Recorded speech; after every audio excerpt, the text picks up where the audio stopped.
Ever notice how life comes at you in waves? One minute, everyone's getting engaged. The next, they're having babies. And just when you think you've got this adult thing figured out, there's a whole new transition waiting around the corner. I'm turning 40 this year, and I'm actually really excited because 30 was fucking fantastic. So I imagine that coming into a whole new decade with a decade's more wisdom and my life a little more together, that this is going to be excellent. But suddenly menopause is appearing on my radar. And no, I'm not experiencing it yet, but I am starting to realize that it's this massive life event that nobody talks about until it's happening. And by then, most women are completely blindsided. It's wild when you think about it. We get the puberty talk, we have baby showers, but menopause, complete radio silence. Like we're all supposed to just silently suffer through one of life's biggest transitions because periods are icky and aging is scary. Give me a break. Half the population goes through this and still can't talk about it without whispering. Well, the stats I found are pretty mind-blowing. Almost half of women in perimenopause can't sleep properly. Millions endure painful sex thinking this is just how it is now. Women quit careers that they've built for decades because their workplace won't accommodate basic biological reality. But most shocking, most doctors get practically zero training on menopause. Zero. Let that sink in. I am personally not surprised by that at all. I am done being shocked with how little doctors are educated on besides symptom management. Awesome in crises.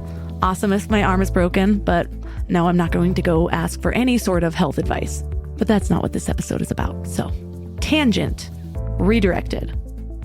I am fascinated by what I'm learning about menopause and perimenopause, though, because what if we have it all backwards?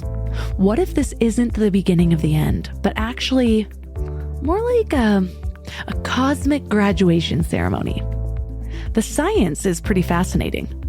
As estrogen drops, the bridge between the brain's logical and creative sides actually gets stronger. Women literally become more whole-brained. And it's not just some woo-woo theory, it is neuroscience. I've watched women in my life who've gone through menopause develop this incredible clarity and purpose. My aunt once told me that there was this moment where something shifted, and suddenly she stopped giving a damn what people thought.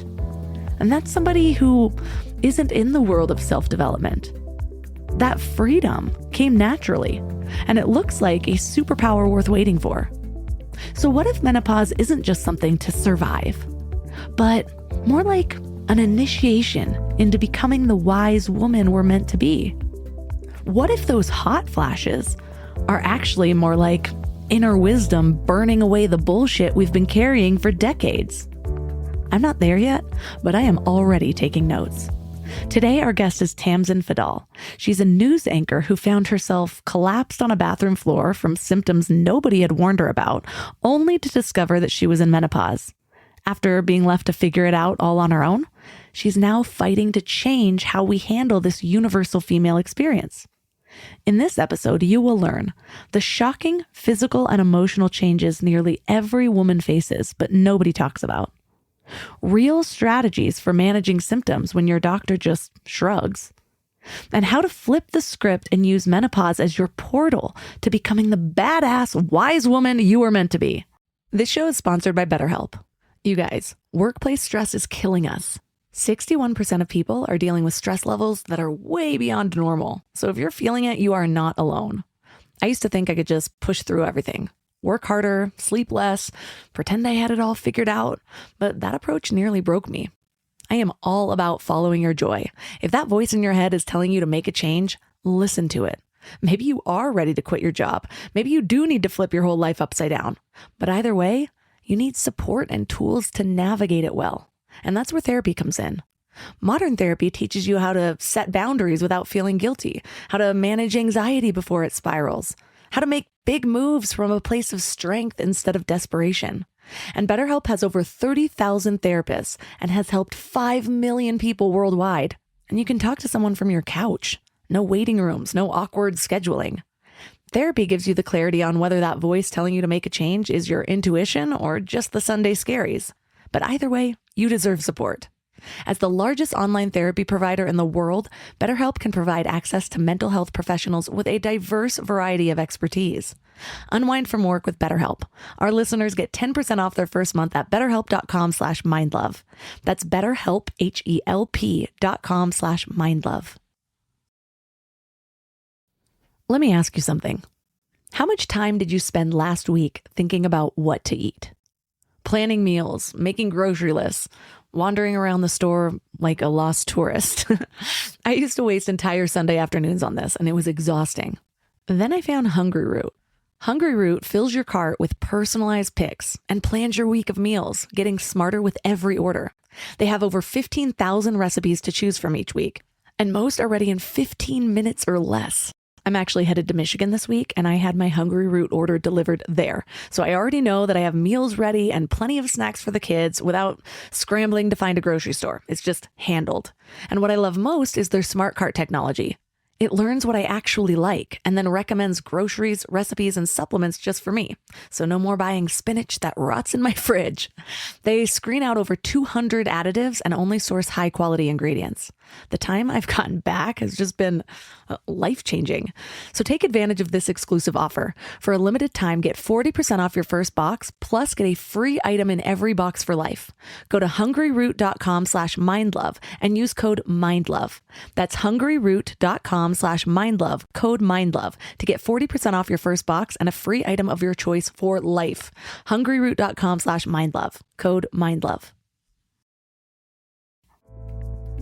It's what makes me feel whole when I know that we're going to be fighting for those women, and we're fighting for all of us at the same time with it. It can't just be for the people that can afford, an extra doctor. And by the way, the ones that can afford doctors still don't have doctors that are always educated. So that's another problem on top of it, which is mind-boggling, And so it's just we're fighting on a lot of different fronts. And I'm so proud of the women. I'm so proud of the women being loud and like bringing in their communities and not saying no and refusing to be silent. Like, I think it's really cool. I've never been part of any kind of a movement. I was a journalist forever. I've never seen a movement in our time like this. And I couldn't be more proud of what I'm seeing women do to move this needle. Turn up your frequency with Mind Love. Bite-sized brain hacks for seekers, dreamers, and doers. It's time to give your mind a little love with your host, Melissa Monti.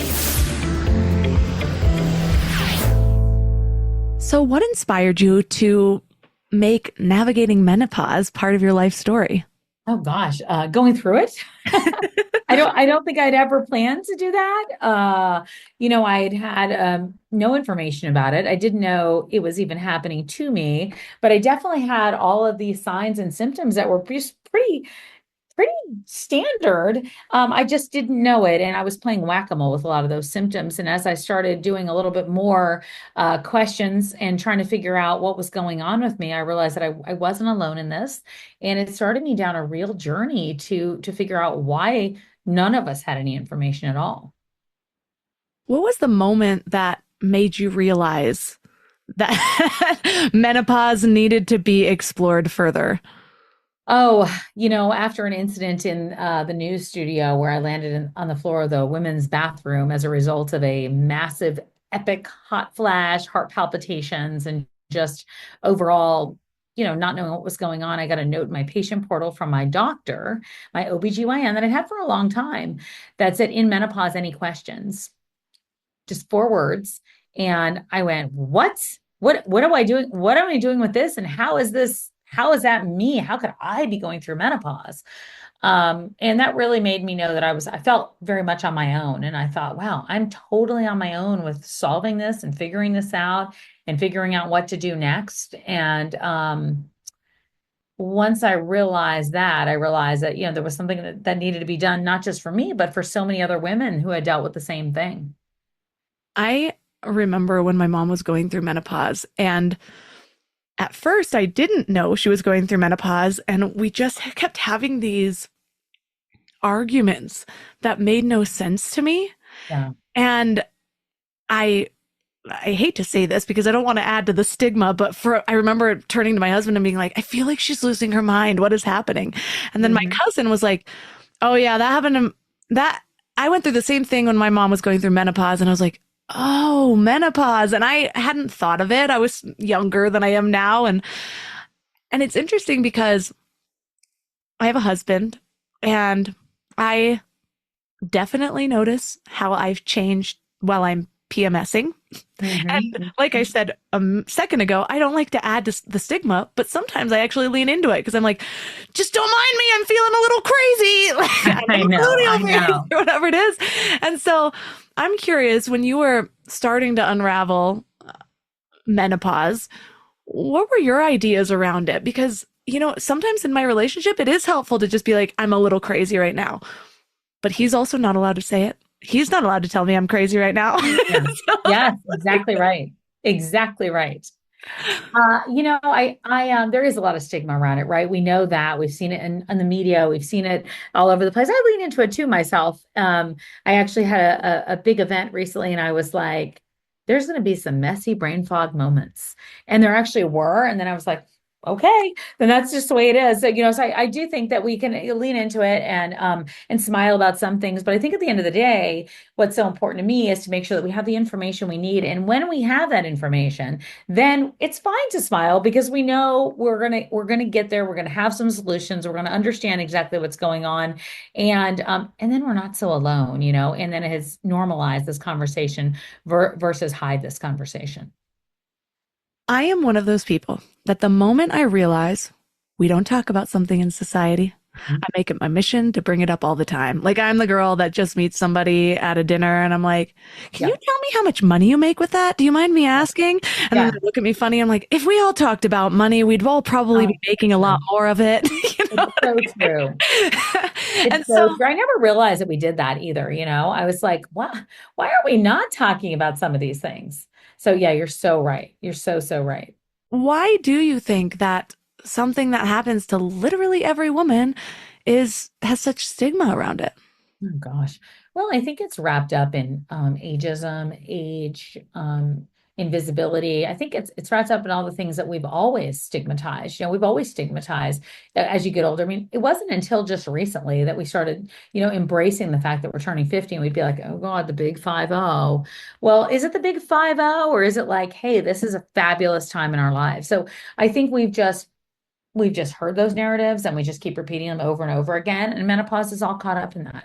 I think it's also caught up in the fact that we haven't really understood it and still have a lot to understand. And when we don't understand something, we shy away from it. That is what we do, unfortunately. And I think that, Gen X and the women that come up, behind us, millennials, and I think so many women are like, you know what, we're going to stop not understanding it anymore because it's about time. We're not the first generation to have gone through menopause, that's for sure. What was the most surprising thing you learned about menopause? I didn't know what brain fog was. I didn't even have a word for that. So I think that surprised me. I think the second thing that surprised me was how long we're in menopause. I thought you like, every once in a while I hear women go like, oh yeah, that was, those were a long time ago. And I was like, no, you're still in it. Because, once it happens, doesn't mean you're having like the worst symptoms ever, but it's all still part of it. So that surprised me because I didn't know. And then I think the final thing was, I know you asked for one thing, I'm giving you three, but the final thing is how little doctors know about it. That shocked me. That really shocked me. Well, I'm of the camp that is constantly surprised how little doctors know about a whole lot of things. Yeah, I understand. I understand. So we talked about things that we didn't know, but what about myths? Maybe things that people believe that aren't true. Yeah. Oh my gosh. Menopause only happens when you're old. That's not true. We go through perimenopause often starting in our early 40s. That you're not going to ever be happy or have a good sex life. That's completely not true. There are so many solutions, and a lot of people say that they have a better sex life post menopause than they do when they're in it.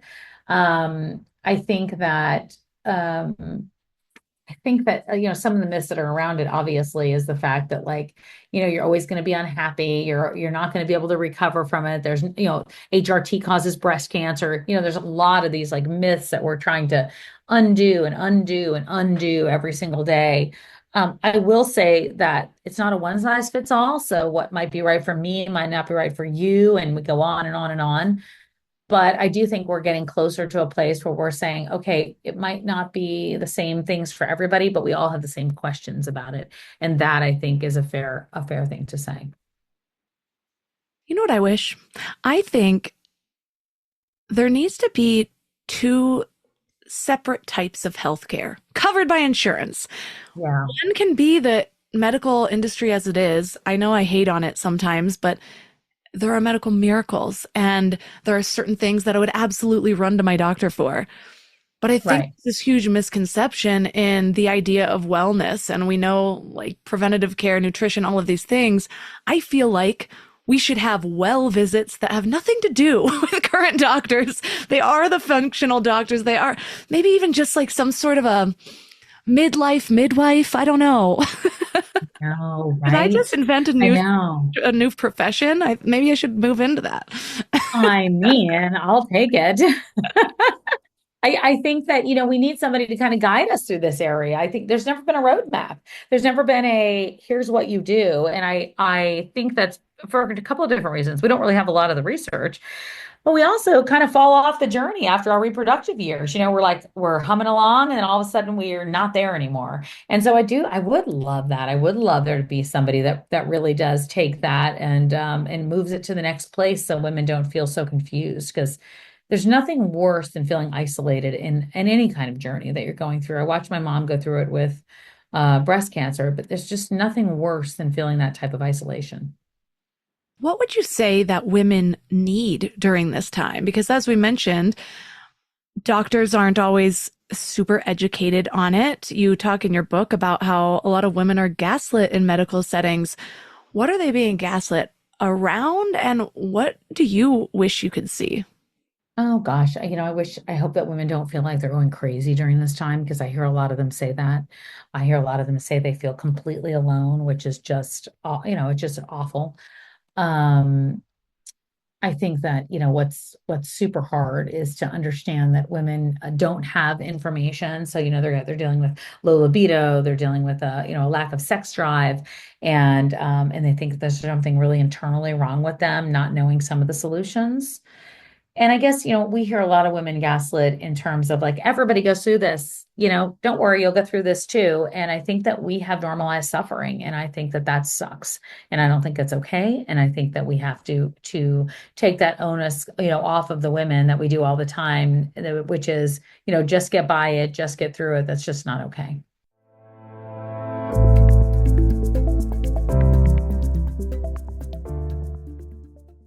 I've heard people discuss menopause in a way of like, coping strategies to kind of regulate your nervous system. But what about more tangible things? Are there ways to make the symptoms less intense?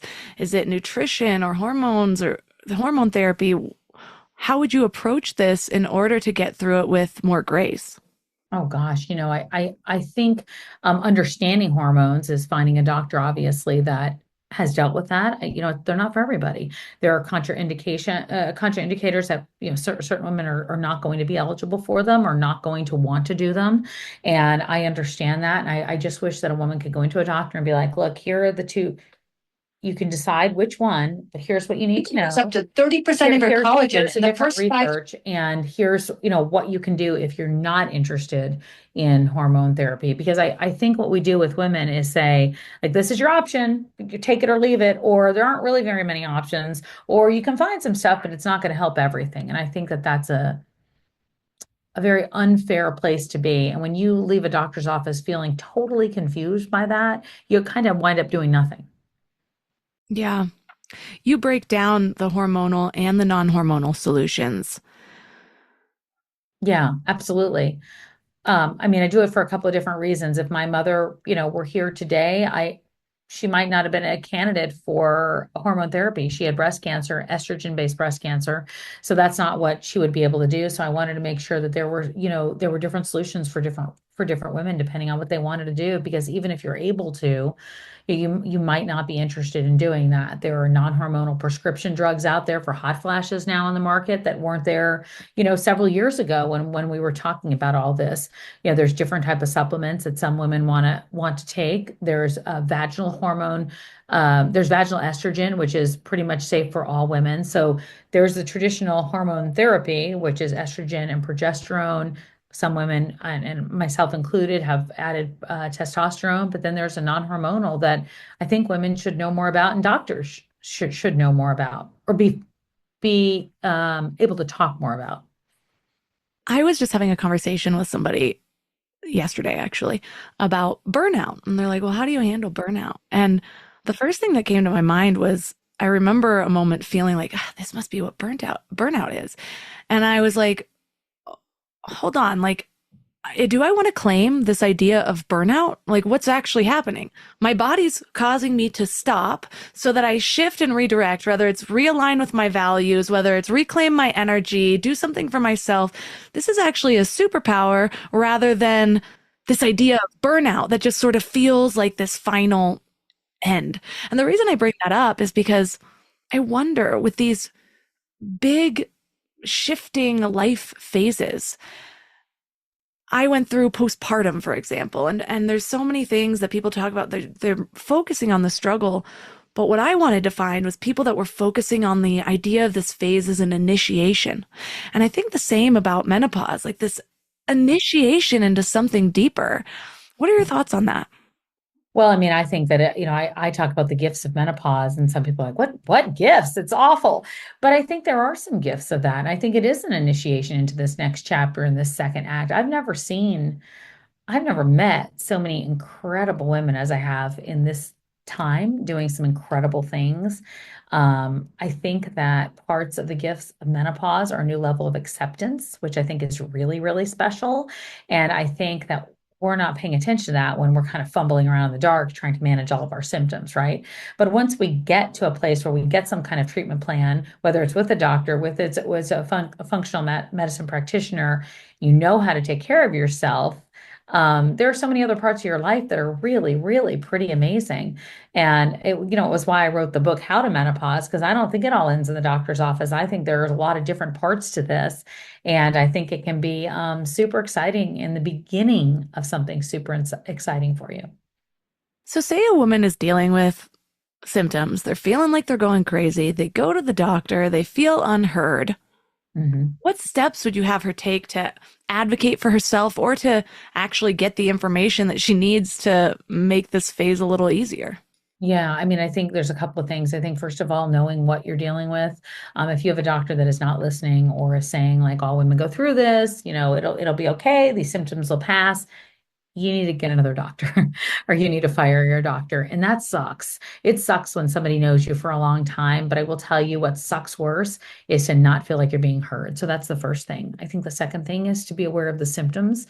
There are a lot of symptom trackers out there. I have one, menopausesociety.org has one. There are a lot of different places to go to be able to keep track of what you're going through. I think if you don't have a doctor in your area, you don't have somebody you feel like you can rely on, there are a couple of different places to find them, which is, again, menopausesociety.org, that has a zip code finder. There are also places like MIDI Health or Alloy that have telehealth practitioners that can be very helpful. And then I think that the next thing is to not be afraid to ask within your own community what has helped for other women. I think some of the best advice I've gotten is from other women in this community who have done trial and error and understand what's going on with themselves, and have been better able to communicate it oftentimes to me than anything else.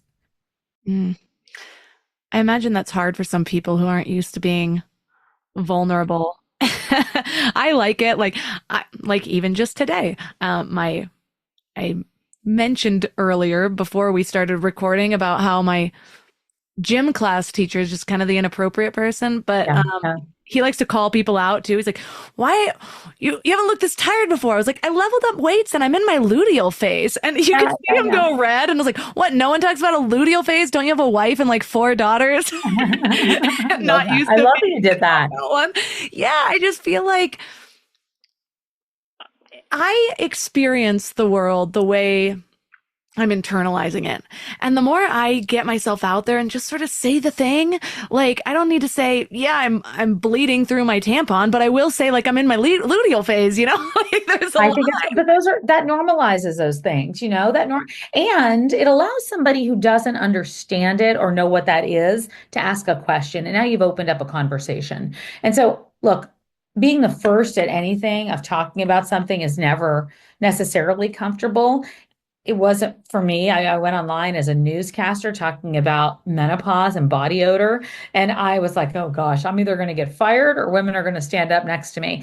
And women stood up next to me. So I am of kind of blown away by the fact that women like yourself and other women that I've seen out there are not afraid to say things, have conversations, initiate conversations, and not be afraid of what happens as a result, because I actually think some great things happen as a result. So kudos to you, by the way, for that. I attribute it to my mom she's just always been that proper, do the right thing type person. Her sister is the opposite. And I just always got a kick out of that. Like I made it my mission starting from like 5 years old to show my mom that like no one's going to die if you doing embarrassing things in public. It's evolved over the years. It used to be more inappropriate than it is now, but now it's one of the things that I like most about myself. Yes, of course. So also though, kind of going out there and proving to yourself that the world's not going to end if you step into something new. I know. It increases my confidence because I'm constantly building evidence that I can be more authentic or more fully myself. And there are more positive benefits than negative. Oh, yeah. And I know one of the things that hits people in general with menopause is invisibility. This is going to sound like a really lame example, but I just remember The Golden Bachelor and how many of the women were like, we feel invisible after a certain age. And so tell me about how confidence shifts during this transition in life. I mean, I had a lot of different shifts that I went through for mine, and I think that women do that too. Obviously, depending on the different ages or where they're at. I think a lot's going on during this time. We can't just say it's all menopause's fault. I mean, we have different career shifts, we have different desires, relationships might change a little bit. What's going on with our kids, parents, partners, new partners, grieving. I think there's a lot that knocks our confidence. For me, I experienced a lack of confidence with the brain fog, which is why I said that was one of the worst things that I had experienced, because I felt like I wasn't doing my job to my best ability. It made me feel bad.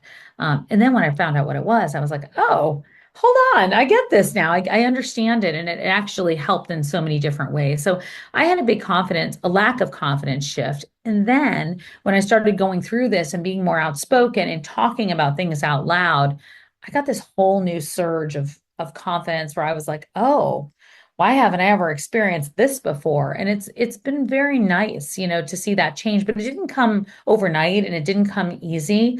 But I definitely understand what a lot of older women have told me, which is like, you just like don't care anymore. And I go, really? I don't want to ever not care. But it's not in a bad way. It's in a way like, oh, all the little stuff that used to like eat my lunch doesn't do that anymore. It's kind of like, I got it, I'll solve it. And so sometimes I'm kind of surprised with myself at my lack of panic, for lack of a better word, of the little things that they used to make me go crazy. And now I'm like, we got it. We'll be okay. So it's kind of nice. It's really nice, actually. I definitely recognize a difference in older women compared to women my age through their 40s. I'll be 40 in like 2 months. But oh, nice. When I was younger, right after I graduated high school, my mom moved to Palm Desert. And so suddenly she's in this retirement community. And at that time, she was actually the young one of her friends. And so whenever I'd go home from college, I'd be hanging out with all these older women. And I just remember thinking, this is how I want to be. Like these people are awesome. Even the ones that were a little crazy. But I interviewed a woman on women's brains and how it changes over time. And I remember her telling me that as estrogen levels decline, the corpus callosum, the bridge between the left and the right brain, strengthens. And so you actually become more whole brained. You see the big Yeah. picture more often. You have like, and so I'm like, that's where that wisdom comes from, right? Yeah, of course. Dr. Lisa Mosconi, a neuroscientist, talks a lot about that. She has these like awesome brain images of your brain of like, pre, peri, menopause, post. And I was like, oh, that's really nice. Now I get it. It's not just me, it's all of us. It's like, it's legit.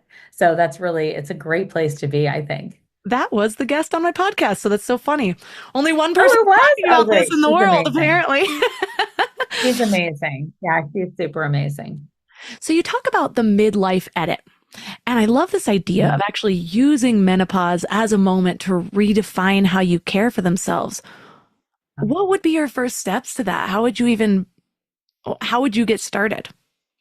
Yeah, I mean, for me, that's why I was saying I'm going to take it out of the doctor's office because there were so many different places and some still go in and out of it. But I talk about like skin, hair, style, and self-care. And those are some of the real ones. I mean, I think that each one of those are huge. I think skin is the biggest organ on our body. So like pay attention to that. I was the girl that was like, oh, I'll go to bed with the makeup on and take it off whenever I get around to taking it off. I really pay attention to those things now, and I have kind of a ritual before I go to sleep, and in terms of moisturizing from head to toe, and like kind of looking at my skin and being with my body, and that's really a nice place to be. I didn't know my body so well before, so skin is a huge one that I'm paying attention to all the time when it comes to moisturizing, when it comes to dry brushing, when it comes to taking care of, just hygiene in general.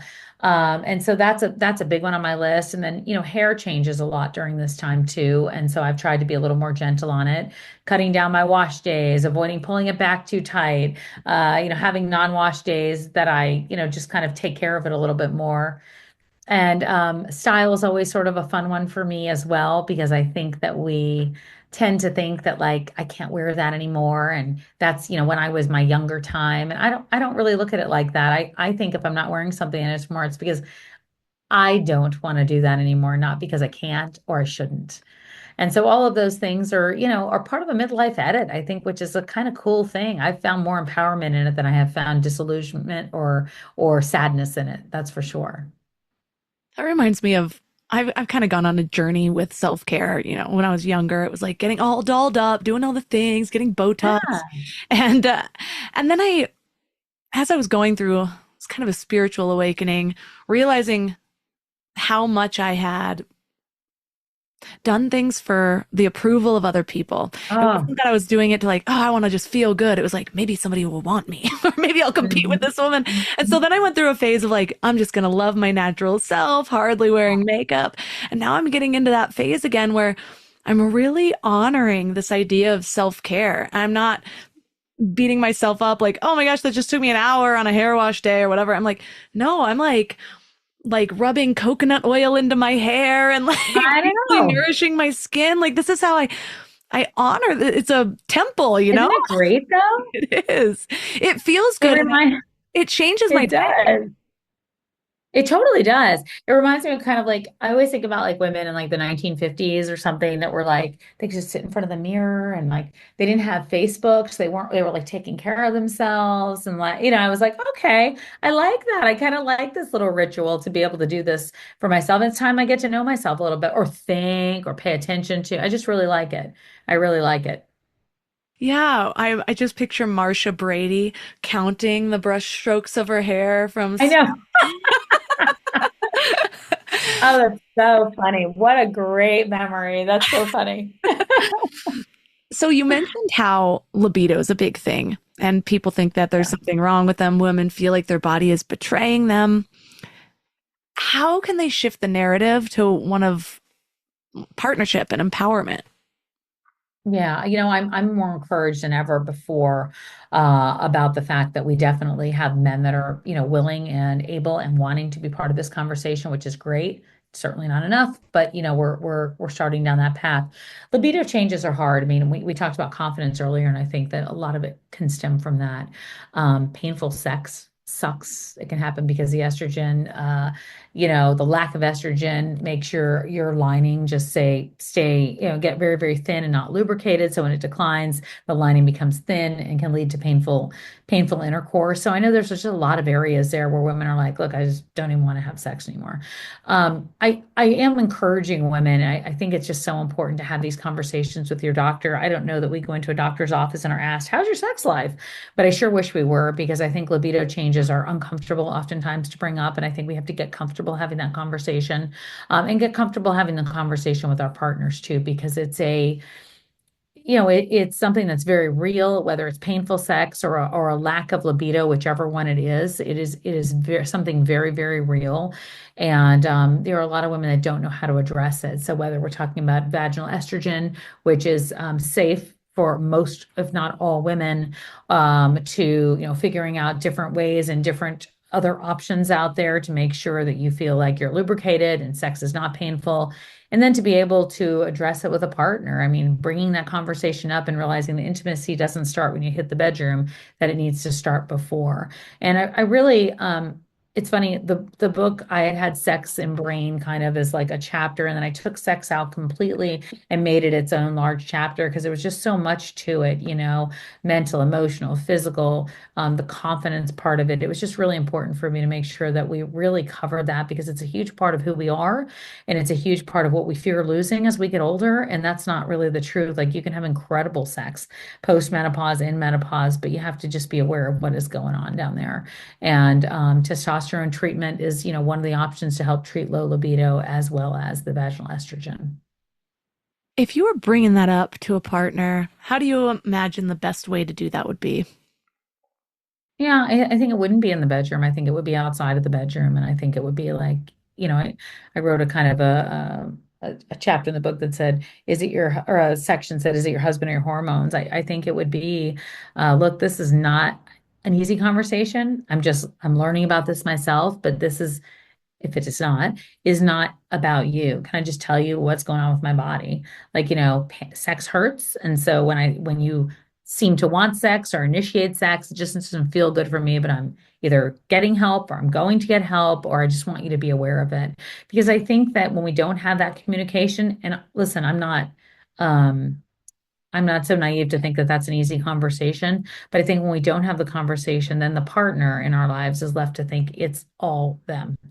And that's where we have that lack of communication, where problems happen. My husband, I didn't talk about it at first, and then I finally was like, look, sex freaking hurts, like I got to figure this out, because I dreaded it. And I know that a lot of women feel that same way. And it makes you feel like, wow, I'm not the sexy girl that I used to be, and that's not okay. Yeah, And that's hopefully we're getting more research done so we can have more of these conversations, and we can have more solutions, and not just a handful of solutions versus what men have. Because somebody said it this weekend, that was what they were like, who are men having sex with when they have so many sex drugs and women only have like a few, or a few different solutions to things. And so I think it's a really good question. I mean, the fact that we don't have an FDA approved testosterone for women is like, I don't even understand that. So we're fighting on a lot of different fronts right now. Yeah. I mean, that sounds like a better way than looking deep into his eyes while he's inside of you and saying, I hate this. Yeah, it sucks. Just kidding. So another thing that comes up is sleep. How does sleep change in menopause, and then how do you Or address no sleep. Yeah. Why are there so many phases in women's life where we're not getting sleep? We're constantly promised, oh, the next phase. Like, I'm still in the phase of know. doing a 4-year-old. It's like the next One day you're gonna sleep phase. completely. You'll sleep when you're 70. And you kind of go right from that right into perimenopause, which is like, even the crueler part of it all. I mean, the statistics are like 39 to 47% of women in between there in perimenopause have problems either sleeping or staying asleep, which really sucks, because I think that that's where it makes a lot of the other things so much worse. I mean, it really makes a lot of the other things so much worse. So for me, sleep is like, that was the full concentration once I realized what was going on. Like, oh my gosh, like it's not going to be okay. Look, there's a lot of reasons why we're not sleeping. The big answer to everything is, the hormones fluctuating. So it can make it harder to sleep. But I found that there are actually more things to do in this category than a lot of the other ones, quite frankly, that are within that lifestyle advice versus like just take a good pill and call me in the morning. So, I mean, there's some of the daily rituals that I think establishing are really good, getting outside, getting natural sunlight, cueing your body, exercising every day, making sure you have that sleep schedule and not take it lightly. When I was 30, I just went to bed when I wanted to and got up when I wanted to. Tracking sleep so you know what you're dealing with during this time. Paying attention to what goes on in the bedroom, sex and sleep. That's it. And if you don't like the sex part, at least hopefully you can get the sleep part right now. I think that's a very, very big deal. And some of the other different things that I've really changed and paid attention to is not having alcohol before I go to bed, especially within those 4 hours. I pay certain attention to to caffeine, to keeping the bedroom cool. I mean, I feel like there's so many things you can do in this category that are great. That's even before you say, okay, I'm going to decide on a supplement like magnesium or melatonin, or I'm going to decide to take hormone therapy, estrogen or progesterone, which a lot of women say once I'm taking progesterone, I'm sleeping like a baby. Mm. Sleep is one of the things I prioritize the most. Even when I Mhm. can't, I am Mhm. super thankful for my Aura ring. It's helped me with I sleep know, so me much. too. Yeah, it's like the best thing ever. The Like best. the first, this is probably not the best habit, but like I wake up and I got to check my sleep score. Then I meditate. I know. Even all I time. need a crown. I know. I know exactly what you mean. I know exactly what you mean. I'm But like, it's where's my helpful. crown? It's like, yeah, it's like what you measure improves. And so it just automatically is measuring it for me. And it helps me see, like, sure, maybe I have one bad sleep day, but it's when like there's several in a row where previous me might be powering through, not trying to look at it. And now I'm like just reminded. And so it's really, really helpful for people who do want to get a better relationship with their sleep. I know. I know. You also talk about the need for workplace support during menopause. To me, this Mhm. just is one of those things that we're similar to how we were talking about in the beginning of this interview around, is it the support? Is it just that everyone needs to talk about it more so everyone knows what's going on so we can have more compassion for each Oh, other? Is it everything? It's like all of that wrapped into one. I know, I know. I mean, workplace is a big conversation that a lot of people are not comfortable having at one point, but I'm really hopeful that businesses really embrace that. There's all different type of workplaces, so that's not going to just be some one policy that everybody adopts. But I'm hopeful that we do a couple of things. We retain women in this age range because they've got so much wisdom and they do so much, and I think that that's super important, as we know. The other thing is to make women not feel like they're odd man out just because they are going through something like this, and it becomes a natural part of the conversation. They can have benefits and they can deal with it without like, oh, you're in menopause. Okay, what do we need to do? What we want to be able to do is say, hey, you're in menopause. We got some benefits for you, some different places to go, some information that could be helpful. So, um, I think that it's important that workplaces are just as aware of it as partners are, or just as aware of it as women are. I think it's interesting that, like we've mentioned, there's a cultural shift happening where we are able to talk about things a little bit more than we were. People can Yeah.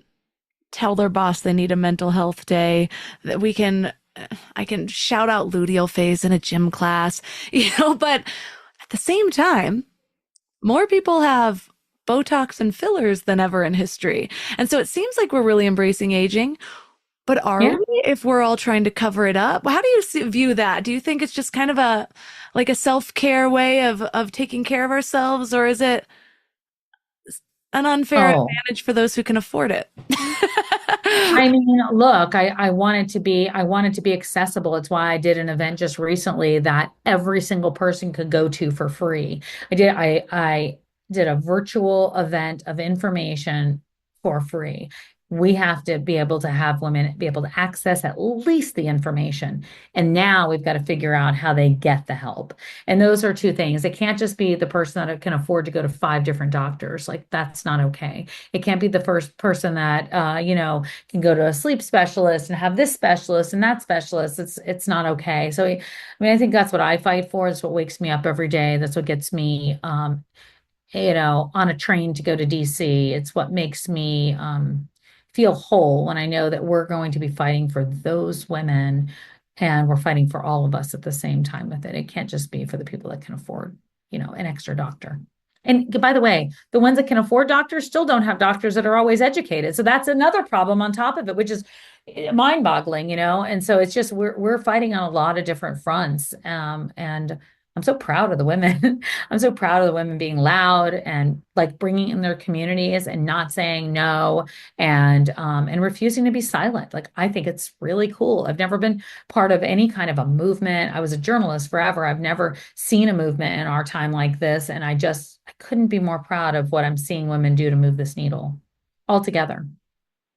So we've talked a lot about menopause, and perimenopause has come up a little bit, but how do they compare and how are they different? And then what are some of the signs of perimenopause that we might miss?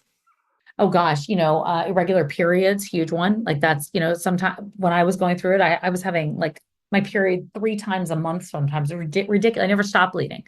I didn't know what that was. My doctor told me it was stress.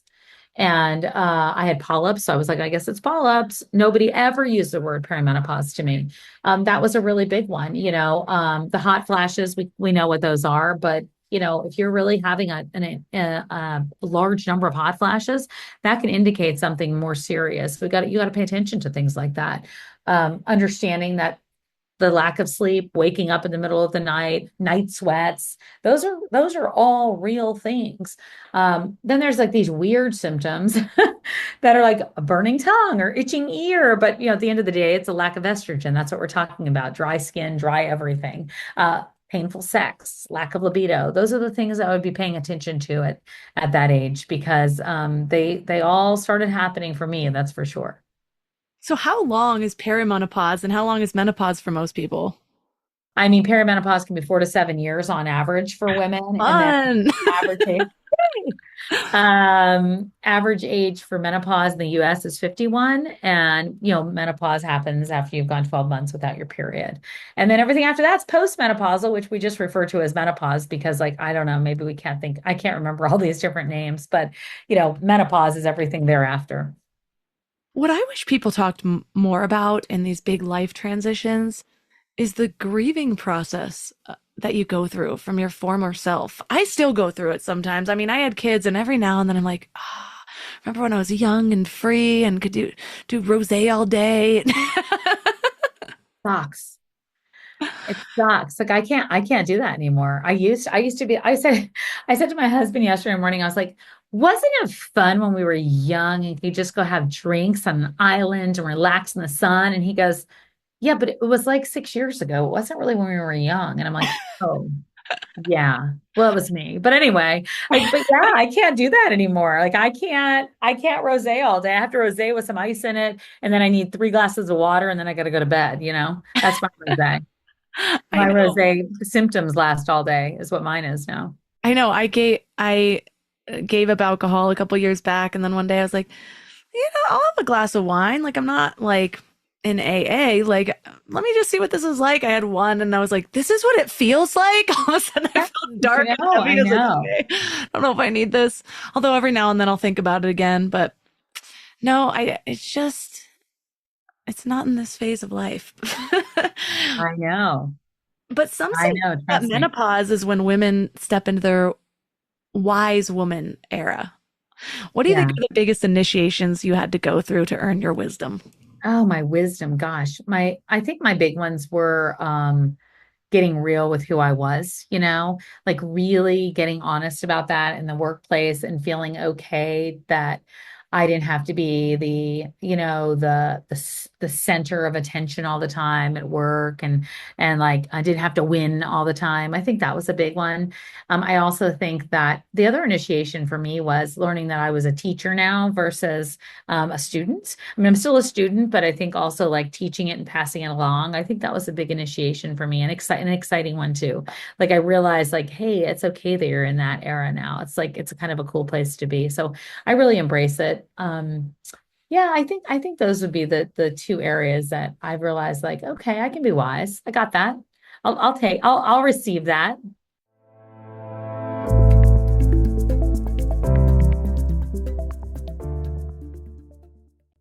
Yes. I have just spent so many years digging deep into everything that interests me. And so often when I'm in a crowd, I have a lot of wisdom to share, but it's interesting how I've sometimes noticed I'll sit there and have like a self-awareness session and I'm like, I have a lot to share. And sometimes I Mm. still feel like a little girl inside. So there's like this little part of me like, when I turn 40, I'll be a real woman. Yeah, I know. I know. Well, you are now, first of all.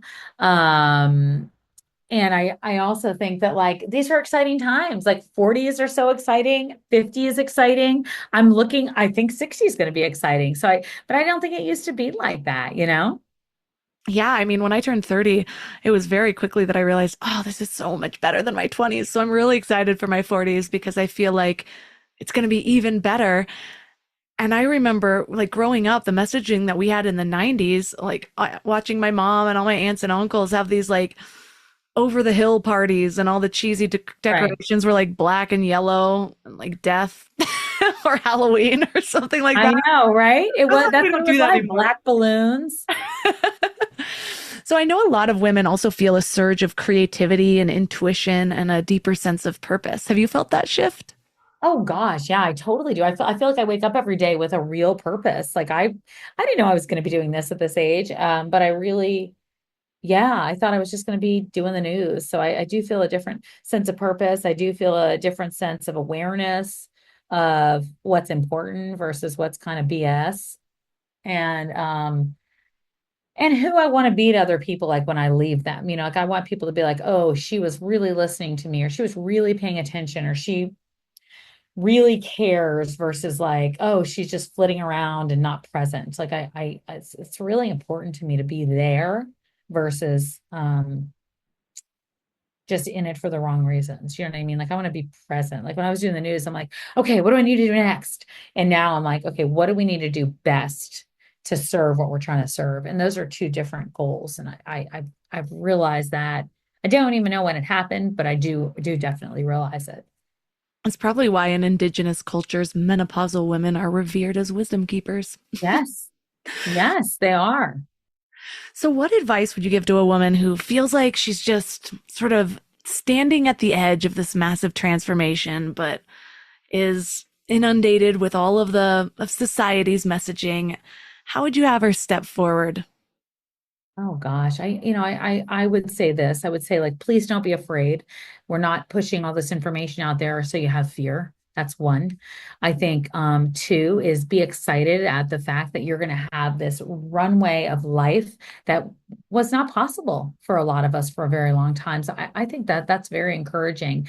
And I think that three, start with the lifestyle things that you can do now, because I think that those things will make everything else so much easier, whether we're talking about strength training, whether we're talking about, taking care of your body in terms of what you're eating and what you're putting into it, whether we're talking about mindset shifts or behavioral changes, sleep.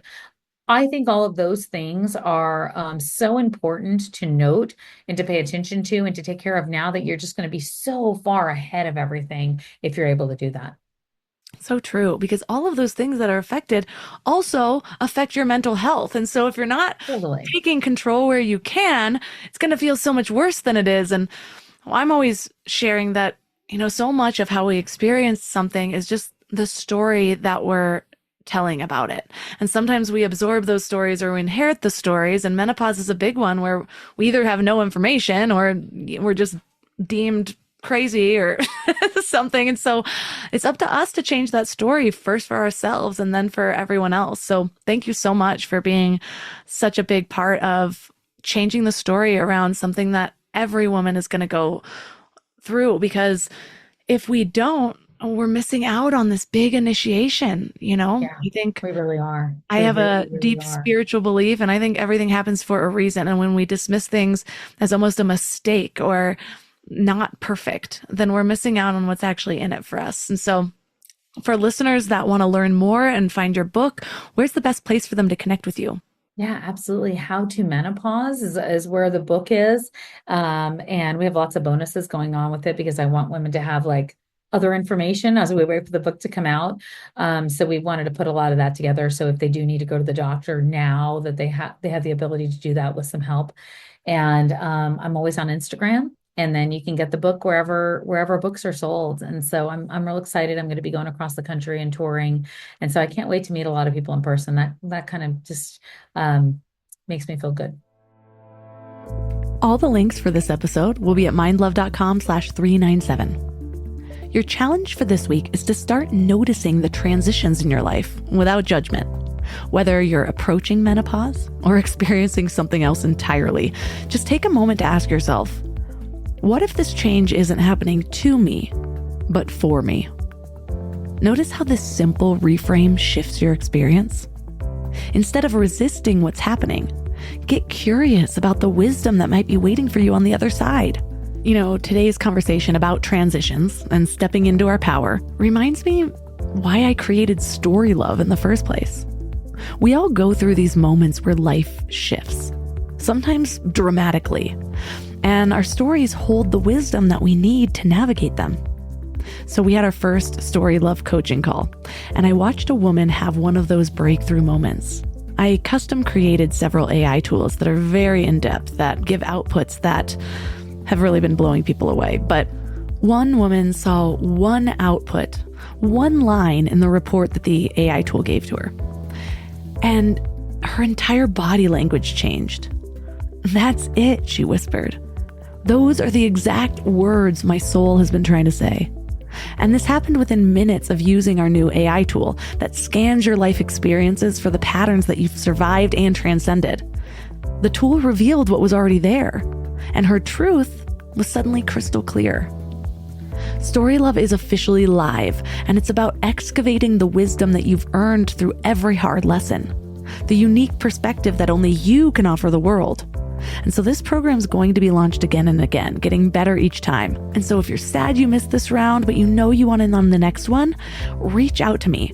There is an early bird discount for the next round. And this is such a beautiful way to begin to explore it because it gives yourself a few months to ruminate with the material. This is perfect for you if you already have a business and you want to use your story to grow it authentically, or if you're still figuring out where your story is leading you and what impact you're here to make. So we'll get on a call and talk about whether it's right for you. Reach out to me on Instagram at mindlovemelissa and tell me you want to know more. You can also sign up for the Morning Mind Love at mindlove.com or text the word morning to 33777 to get daily inspiration straight to your inbox. Thanks for giving your mind a little love today, and I'll see you next week. Thanks for tuning into Your Higher Frequency with Mind Love. Head to mindlove.com for a free gift to keep your vibes up until next week.